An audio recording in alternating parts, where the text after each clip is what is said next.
नमस्कार विद्यार्थियों, आप सभी का sangria public senior secondary school के डिजिटल प्लेटफॉर्म पर स्वागत है। आप लोग पढ़ रहे हैं हिंदी व्याकरण कक्षा 9 से 12। उसका प्रकरण है आपके शब्द विचार। शब्द विचार में अपन ने जो है पिछले वीडियो में अपन ने पढ़ा शब्द की परिभाषा क्या है, शब्दों के प्रकार क्या है, अलग अलग आधार पर कितने भागों में बांटा गया है। और उसके बाद आज हम पढ़ने जा रहे हैं वर्गीकरण में जो आपके उत्पत्ति और उत्पत्ति के बाद अगला है रचना या बनावट या व्युत्पत्ति के आधार पर शब्दों का वर्गीकरण। तो शब्दों के वर्गीकरण का जो पहला भाग अपन ने पिछले वीडियो में पढ़ा था, इसी के आगे अपन दूसरा भाग पढ़ रहे हैं, रचना या व्युत्पत्ति ऑब्लिक रचना ऑब्लिक बनावट के आधार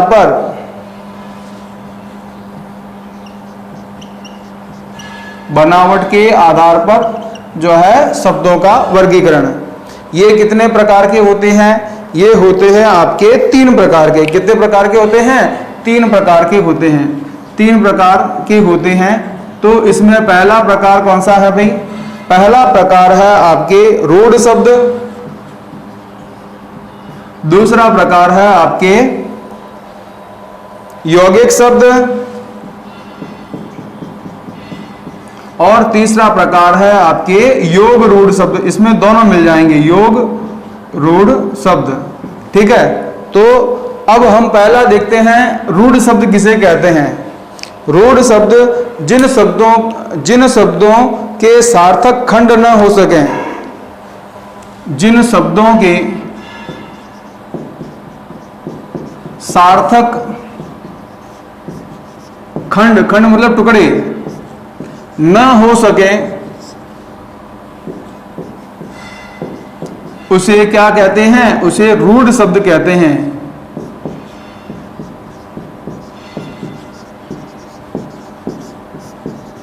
ठीक है, ये हो गई इसकी परिभाषा।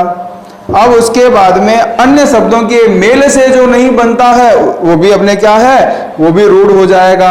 जैसे अपन बात करते हैं घर शब्द है, अगर इसके अपन टुकड़े करें तो घ और र, इन दोनों का अलग से कोई अस्तित्व नहीं रहेगा। इसके टुकड़े करने के बाद इसका कोई अर्थ नहीं रहेगा। ये निरर्थक हैं। ये क्या हैं? ये दोनों निरर्थक रहेंगे, निरर्थक शब्द हो जाएंगे। ठीक है, तो ऐसे शब्द क्या कहलाएंगे? ऐसे शब्द कहलाएंगे रूढ़ शब्द कहलाएंगे। ठीक है, अतः घर कौन सा शब्द हो गया? रूढ़ हो गया। इसी तरह से आपके पैर की अपन बात करते हैं तो न तो इसमें संधि है, न समास है, न उपसर्ग है, न प्रत्यय है। तो जहां पर इस प्रकार के जो है तोड़कर इनको तोड़ दिया जाए, 2 अलग अलग शब्द कर दिए जाए, तो ये निरर्थक शब्द में परिवर्तित हो जाते हैं। तो पैर है, ठीक है, घर है, रात है, इस प्रकार से और भी बहुत सारे शब्द हैं जो क्या हैं? रूढ़ शब्द हैं। तो रूढ़ शब्द किसे कहेंगे? रूढ़ शब्द वे शब्द जो आपके क्या होते हैं? जिनके सार्थक टुकड़े न हो, खंड न हो, और इसके अलावा अन्य शब्दों के मेल से जो नहीं बनते हैं वो आपके रूढ़ शब्द कहलाते हैं। ठीक है, अब रूढ़ शब्द के बाद अगला जो आपका कौन सा है? यौगिक शब्द।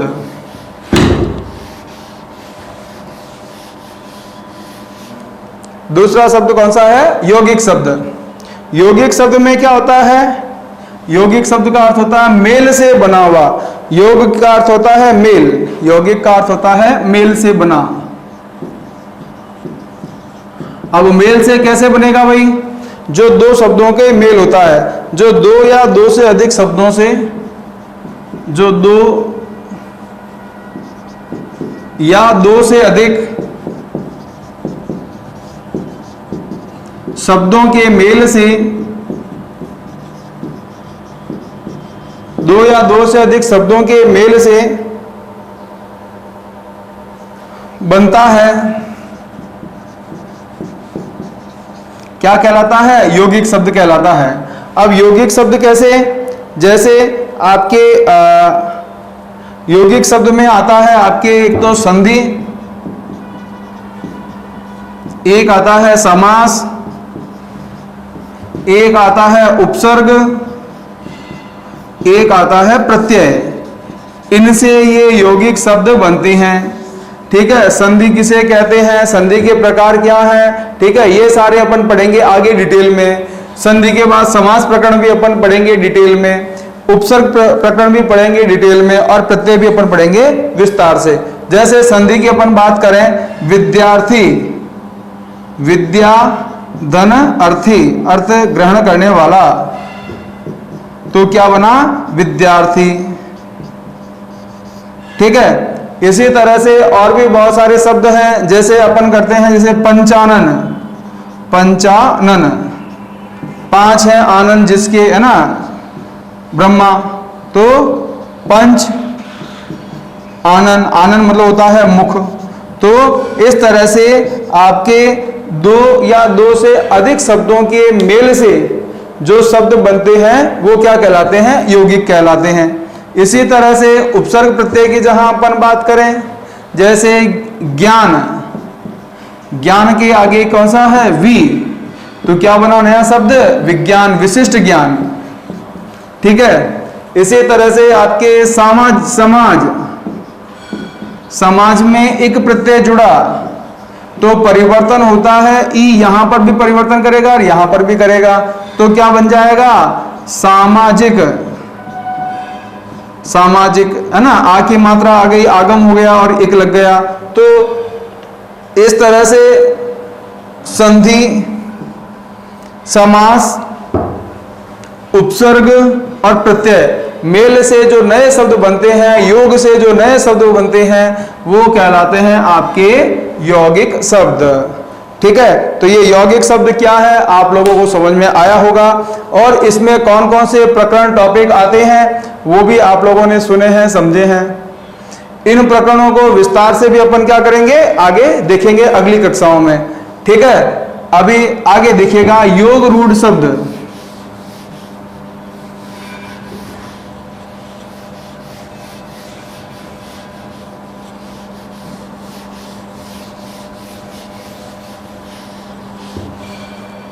योग रूढ़ शब्द, अब योग रूढ़ क्या हो गया, इन दोनों का मिला हुआ जो क्या हो, यौगिक भी हो प्लस क्या हो, रूढ़ भी हो, तो क्या बन जाएगा, योग रूढ़। अब कैसे, वे शब्द जो यौगिक होते हैं और उसके बाद जिनका अर्थ विशेष अर्थ में हो जाता है, एक ही के लिए लिया जाता है, पर्टिकुलर वही अर्थ अपन ग्रहण करते हैं, वो कहलाते हैं योग रूढ़। अब योग रूढ़ शब्द सामान्यतः साधारण अर्थ को छोड़कर क्या करते हैं, विशेष अर्थ, विशेष कौन सा अर्थ है वो उसमें ग्रहण किया जाता है। जैसे पंकज, इसमें क्या है, पंक, पंक मतलब होता कीचड़, ज मतलब जन्म लेने वाला, तो यहां पंकज में आपके कीचड़ में जन्म लेने वाले क्या हैं, कि जैसे आपके मच्छर हो गए, ठीक है, इसके अलावा आपके कीड़े हो गए, इसके अलावा आपका कमल भी वहां पर भी होता है। लेकिन पंकज शब्द का अपन क्या लेते हैं, कमल शब्द से ही अर्थ लेते हैं। तो ये यौगिक शब्द तो है लेकिन इसका एक रूढ़ अर्थ हो जाता है, विशिष्ट अर्थ हो जाता है, तो ये पंकज कौन सा आ जाएगा, ये हो जाएगा आपका योग रूढ़। ठीक है, इसके अलावा बहुब्रीहि समास पढ़ेंगे अपन, बहुब्रीहि समास, उसमें आपके जितने भी उदाहरण हैं वो सारे कौन से होंगे, योग रूढ़ के उदाहरण होंगे। क्यों, क्योंकि वहां पर तीसरा विशेष अर्थ ग्रहण किया जाएगा, वो उसके लिए रूढ़ अर्थ होता है। लंबोदर, है ना,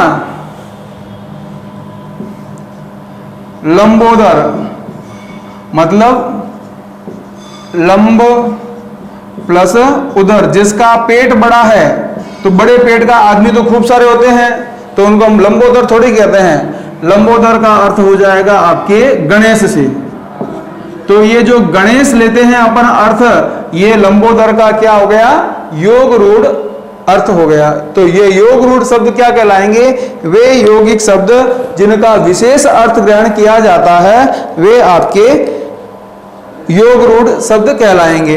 तो ये हो गया आपके कौन सा, व्युत्पत्ति, उत्पत्ति और रचना के आधार पर शब्दों का वर्गीकरण।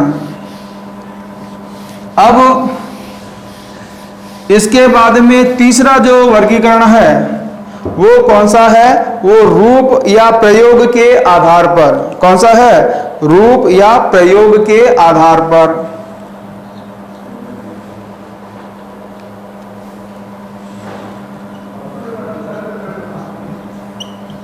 रूप या प्रयोग के आधार पर शब्दों का वर्गीकरण। तो रूप और प्रयोग में क्या आएगा? रूप और प्रयोग में जैसे आपके एक तो हो गया विकारी शब्द जिनमें विकार उत्पन्न होता है, और दूसरे होता है आपके अविकारी शब्द जिनमें विकार उत्पन्न नहीं होता है। अब विकार और अविकार क्या है उसको थोड़ा सा समझिए। विकार का अर्थ होता है परिवर्तन। विकार का अर्थ क्या होता है? परिवर्तन, चेंज। ठीक है, जिसमें लिंग, वचन और कारक, काल। कौन कौन से शब्द हैं? लिंग, वचन, कारक और काल। इनके आधार पर अगर मान लो परिवर्तन होता है तो वो क्या कहलाएंगे? विकारी शब्द कहलाएंगे। और इनके आधार पर परिवर्तन नहीं होता है तो वो कहलाएंगे अविकारी शब्द। अच्छा, अब विकारी और अविकारी परिवर्तन कैसे होता है इसको समझिए। जैसे अपन ने बात करी लड़का, लड़का खेलता है। ठीक है, तो लड़का खेलता है। अब अपन ने लिंग बदला तो ये क्या बन गया? ये हो गया लड़के, सॉरी लड़की। लड़की खेलती है, परिवर्तन हुआ नहीं हुआ? अब मैंने कहा नहीं वही वचन भी बदलो तो लिंग हो गया, वचन बदला तो अपन ने क्या हो गया? लड़के खेलते हैं, फिर परिवर्तन हुआ। तो जहां परिवर्तन होता है ये क्या कहलाएंगे? ये विकारी शब्द कहलाएंगे। जहां परिवर्तन नहीं होता है वो अविकारी शब्द कहलाएंगे। जैसे लड़का धीरे धीरे, धीरे धीरे खेलता है। अब धीरे धीरे शब्द पे आप ध्यान देना। लड़का के बाद मैंने कर दिया लड़की धीरे धीरे खेलती है। कोई परिवर्तन आया क्या? नहीं आया। अब मैंने बहुवचन कर दिया लड़के धीरे धीरे खेलते हैं। कोई परिवर्तन आया क्या? ये धीरे धीरे शब्द में कोई परिवर्तन नहीं आया। तो परिवर्तन नहीं आता है तो वो क्या कहलाते हैं? अविकारी शब्द कहलाते हैं। ठीक है, तो विकारी और अविकारी शब्द आपके समझ में आया होगा। अब इनमें कौन कौन से विशेष तौर से आते हैं उनके ऊपर अपन चर्चा करते हैं।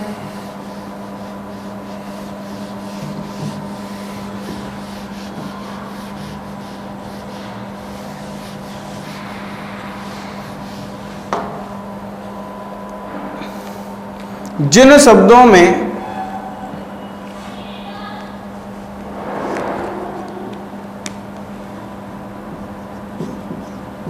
शब्दों में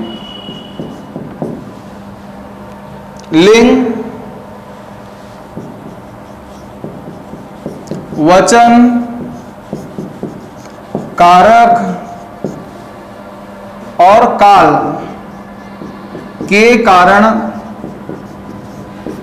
परिवर्तन होता है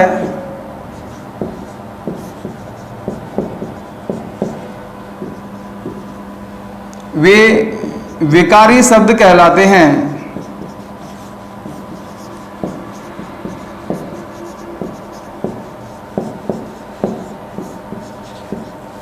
अब विकारी शब्द की जहां बात आती है तो विकारी शब्द कौन कौन से होते हैं? सबसे पहले होता है संज्ञा, इसका विस्तार से अपन अध्ययन करेंगे। दूसरा सर्वनाम, तीसरा विशेषण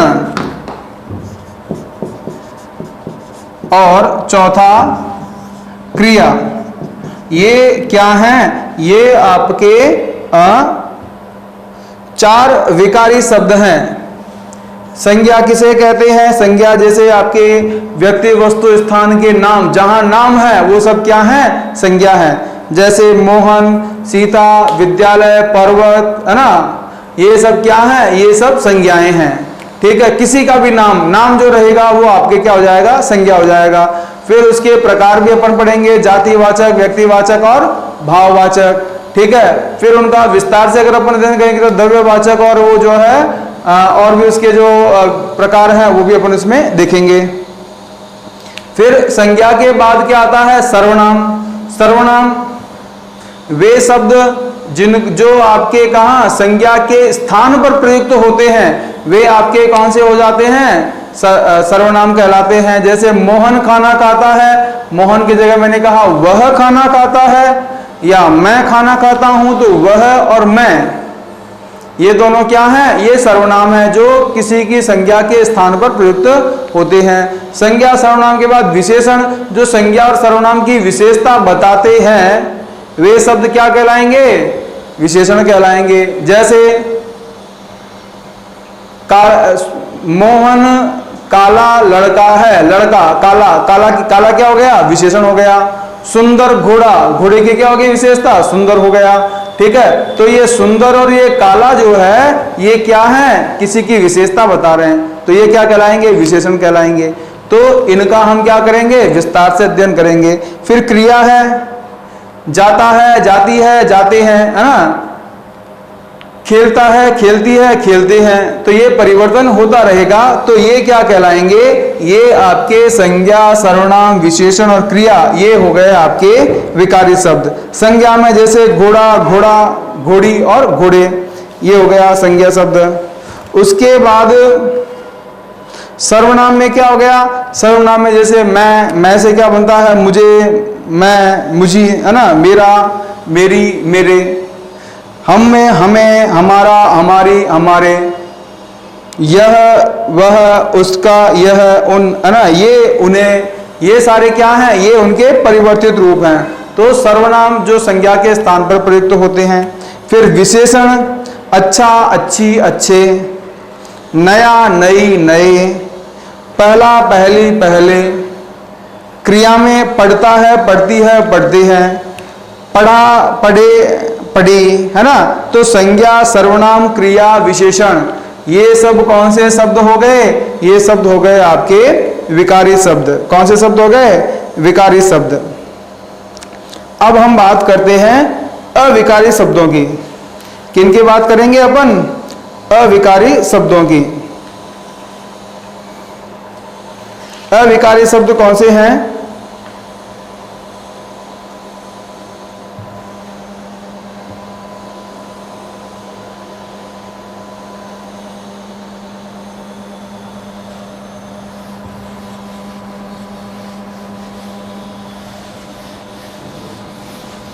अविकारी शब्द वे शब्द जिनका जो है क्या होता है? जिनका प्रयोग मूल रूप में होता है, जो लिंग, वचन, कारक, काल के अनुसार परिवर्तित नहीं होते हैं, वे जो आपके शब्द एक जैसे रहते हैं, अविकारी शब्द। विकार मतलब परिवर्तन, वो अविकारी शब्द कहलाएंगे। इनको हम अव्यय भी कहते हैं। अविकारी शब्द को अपन अव्यय, अव्यय, व्यय मतलब खर्च होना। खर्च में क्या होता है? कम ज्यादा होता है, कम ज्यादा नहीं होते हैं, वैसे के वैसे रहते हैं, इसलिए इनको अव्यय शब्द भी कहते हैं। ठीक है, तो जिन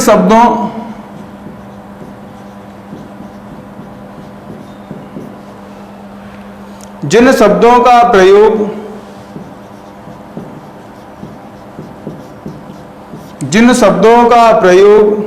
मूल रूप में होता है,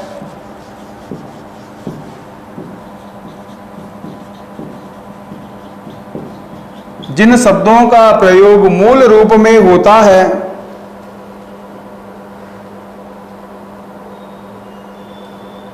मूल रूप में होता है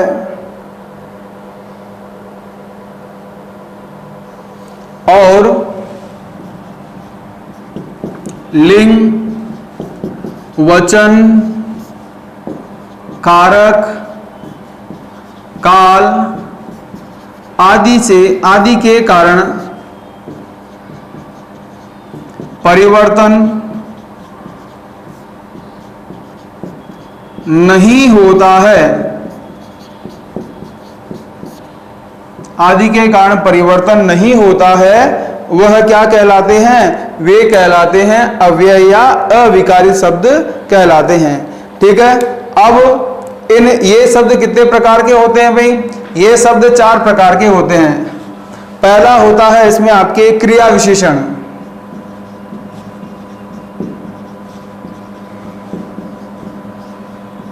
दूसरा आपके होता है संबंध बोधक,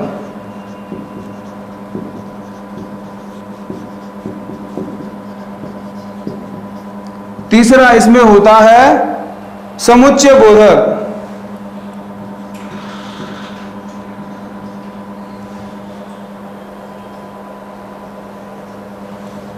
समुच्चय बोधक, और चौथा होता है आपके विस्मयादि बोधक।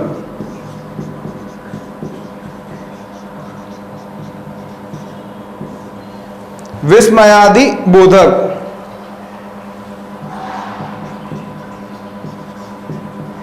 इनकी सामान्य चर्चा अभी करेंगे और इनका विस्तार से अध्ययन अपन कब करेंगे? अगली कक्षा में, जब आपके इनको जो है अपन क्या करेंगे, अलग से पूरे एक कालांश अपना रहेगा जिसमें विकारी शब्द अपन पढ़ेंगे, जिसमें अपन अविकारी शब्दों का भी अपन अध्ययन करेंगे। तो इनका सामान्य अध्ययन अगर अपन देखें तो अविकारी शब्द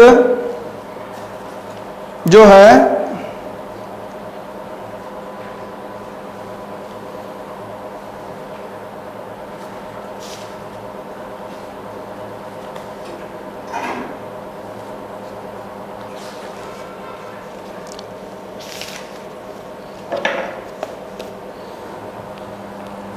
अविकारी शब्द के कितने भेद हैं? क्रिया विशेषण, संबंध बोधक, समुच्चय बोधक और विस्मयादि बोधक। अब इनका अगर अपन एक एक को थोड़ा सामान्य सा अगर अपन अध्ययन करें तो सबसे पहले बात करते हैं अपन किसकी? क्रिया विशेषण की। किसकी बात करेंगे अपन? क्रिया विशेषण की बात करते हैं। तो क्रिया विशेषण में क्रिया की विशेषता जो बताते हैं वो क्या कहलाते हैं? क्रिया विशेषण कहलाते हैं। जैसे धीरे धीरे, राम धीरे धीरे पढ़ता है।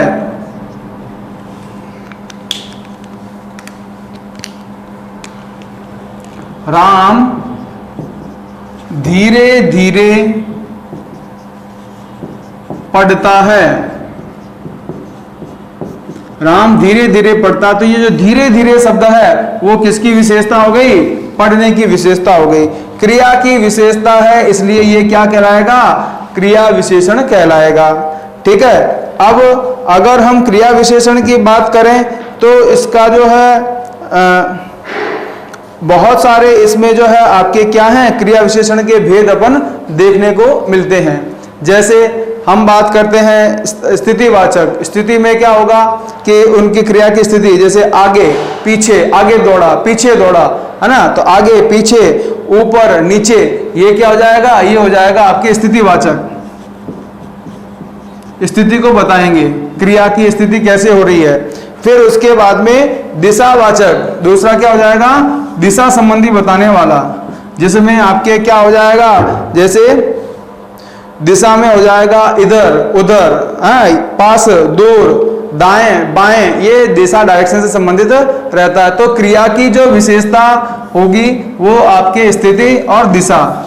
उसके बाद आगे क्या हो जाएगा? समयवाचक, अभी अभी गया है, कब गया है, जब गया है ना, तो ये क्या हो जाएगा? ये आपके समयवाचक है ना, समयवाचक जो समय को बताएगा क्रिया के। और उसके बाद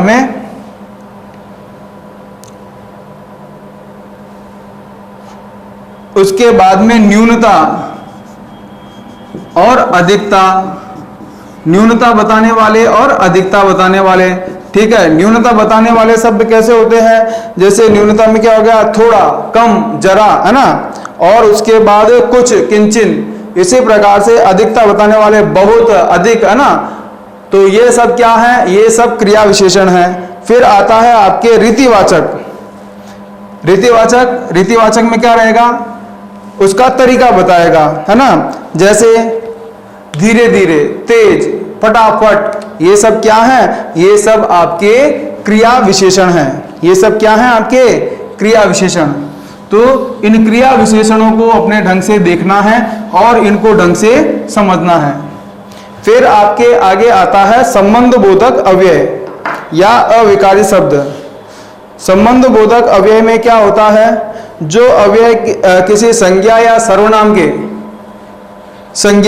सर्वनाम के साथ जुड़कर क्या करता है? अन्य शब्दों के साथ संबंध बताता है, वो आपके संबंध बोधक कहलाता है। जैसे मनुष्य पानी के बिना जीवित नहीं रह सकता। तो बिना जो शब्द है वो क्या है? जीवन और मनुष्य का बीच में संबंध बता रहा है। इसी तरह से वह दिन भर पढ़ेगा। भर शब्द जो है वो भी क्या है? पढ़ने और उसके बारे में बताएगा, है ना। तो इस तरह से जो संबंध बताने वाले शब्द हैं वो क्या कहलाएंगे? संबंध बोधक अव्यय कहलाएंगे।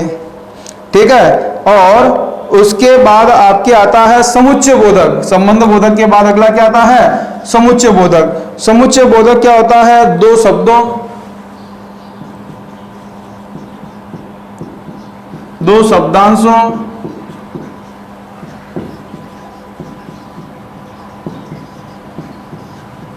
दो वाक्यों, दो वाक्यांशों,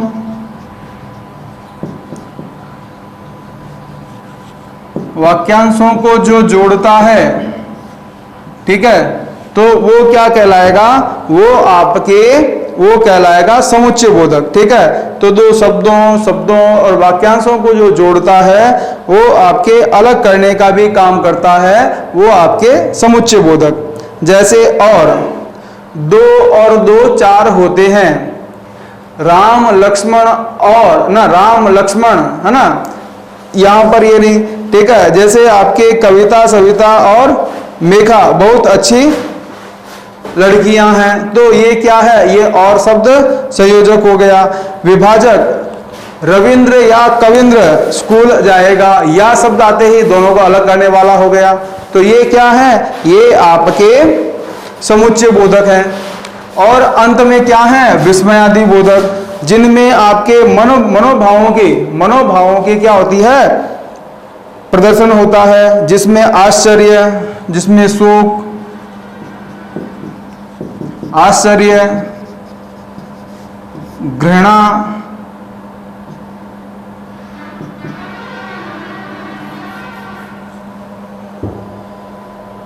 प्रसन्नता, प्रसन्नता, ठीक है, आदि मनोभावों को बताया जाता है, वो क्या कहलाएंगे? वो विस्मयादि बोधक शब्द कहलाएंगे। जैसे अरे वाह कितना सुंदर ताजमहल, तो वाह कितना, इसके आगे चिन्ह का प्रयोग होगा। कौन सा चिन्ह होगा? ये विस्मयादि बोधक चिन्हों का प्रयोग किया जाता है। तो जहां जहां पर विस्मयादि बोधक चिन्हों का प्रयोग होता है वहां वहां आपके ये विस्मयादि बोधक शब्द होते हैं, अव्यय होते हैं।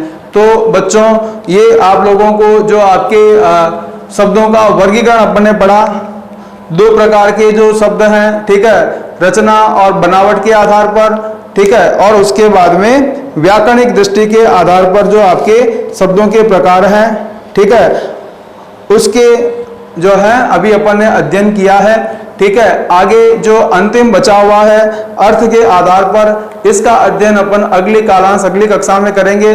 तब तक के लिए धन्यवाद।